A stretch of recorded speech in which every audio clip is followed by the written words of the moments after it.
तो यहाँ तो अभी आज भी कथा में सब कर रहे हैं, और कल से फिर से वही सब शुरू होने वाला है। 7 दिन तक कथा होती है तो अंदर बहुत वैराग्य आ जाता है। 7 दिन तक ऐसा लगता है कि सारी दुनिया ही बेकार है।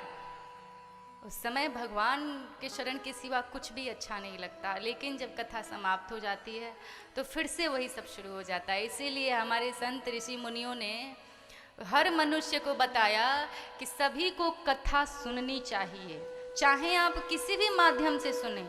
यदि आप कुछ भी नहीं करते हैं तो प्रतिदिन आधा घंटा बैठ करके कोई भी धार्मिक पुस्तक ही पढ़ लीजिए, धार्मिक ग्रंथ ही पढ़ लीजिए, लेकिन किसी भी प्रकार अपने 24 घंटे में से आधा 1 घंटे का समय परमात्मा को अवश्य दीजिए, क्योंकि वो समय जब आप देते हैं तो परमात्मा से आप दूर नहीं होने पाते। आप स्वयं सोचिए, आप अगर किसी को प्रेम करते हैं तो उससे दूर होना चाहते हैं क्या? आप तो चाहते हैं कि वो नित्य निरंतर हमारे पास ही रहे। तो परमात्मा को प्रेम करने का मतलब ही है कि आप दिन भर में कुछ तो समय उनको दीजिए, ताकि उनसे दूरी ना होने पाए जीव की। परमात्मा से यदि दूरी नहीं होगी तो फिर जीव का कल्याण ही कल्याण है, और हम जितना ही दूर जाते हैं उतना ही फिर संसार के मुंह में फंसते चले जाते हैं, और प्रभु के जितना ही आप नजदीक जाएंगे प्रभु उतने ही अच्छे लगने लगते हैं। आप देखिएगा, कभी अनुभव करके आप देखिएगा, जो कथा में नहीं आता है उसको कथा का रस ही नहीं मालूम है, वो कथा में बैठना भी नहीं चाहेगा। कितने लोग होते हैं पंडाल के बाहर खड़े रहेंगे लेकिन कथा में आने की हिम्मत ही नहीं होती, मन ही नहीं लगेगा। अब कितने महानुभाव तो ऐसे भी हैं कि कथा में बैठने में भी शर्म महसूस करते हैं। कुछ लोग को ऐसा लगता है लोग देखेंगे तो क्या कहेंगे, हम कथा में बैठे हुए हैं। बाकी जगहों पर उनको शर्म नहीं आती है, लेकिन ठाकुर जी की असीम कृपा है कि हमारा देवरिया तो इस मामले में बहुत बढ़िया है।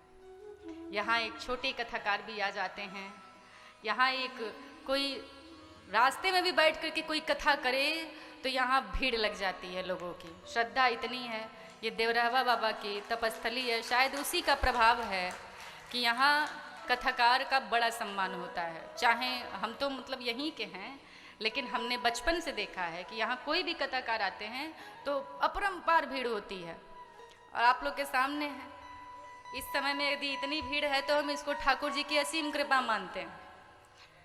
तो सभी लोग सावधानी रखें, और ये मृत्यु की जब निशानियाँ दिखाई दे स्वप्न में तो सचेत हो जाइए कि अब हमको इंडिकेटर मिल गया है, और इंडिकेटर मिलने का अर्थ है, सीधा सा अर्थ है कि सावधान हो जाइए बस।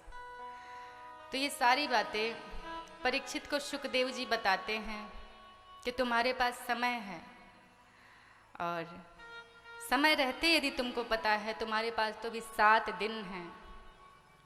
कई लोग तो ऐसे भी हैं कि 7 मिनट का भी मौका नहीं मिलता है, रास्ते में गए और एक झटके में समाप्त हो जाते हैं। वो भला कैसे तैयारी करते होंगे, क्या करते होंगे? ये मनुष्य की सबसे बड़ी भूल होती है। यहाँ कुछ लोग अभी युवा वर्ग के लोग भी बैठे हुए हैं। ये पहले के ज़माने में जो कहा जाता था कि वृद्ध लोग को भगवान की सेवा करनी चाहिए, उसको बदलिए। आपके घर में छोटा बालक है तो उसको बचपन से ही सिखाइए कि भगवान की सेवा करनी चाहिए, भगवान का कीर्तन भजन करना चाहिए। क्योंकि कलयुग का ऐसा प्रभाव है कि यहाँ कब किसकी मृत्यु हो जाएगी कोई भी नहीं जानता। कल कोई देखेगा कि नहीं देखेगा, हम में से किसी को भी नहीं पता है। तो बचपन में दिया गया संस्कार जीवन भर मनुष्य के काम आता है। आजकल का जनरेशन ऐसा है कि जिसके पुत्र या जिसकी पुत्री बिगड़ गए तो युवा अवस्था में यदि कोई चाह दे कि हम अपने बेटे को सही कर लें, अपनी बेटी को सही कर लें, तो ये असंभव सी बात है। आपको यदि उनको संस्कार देना है तो बाल्यावस्था में ही देना शुरू कर दीजिए, क्योंकि बाल्यावस्था में दिया गया संस्कार ये जीवन भर काम आता है। फिर आपके बेटा, आपके पुत्र, आपकी पुत्री आप ही को सिखाने लगेंगे। अगर बचपन में आपने संस्कार दे दिया तो बड़े होने के बाद वो खुद ही आपको बताने लगते हैं कि पिताजी ये अनुचित है, ये उचित है।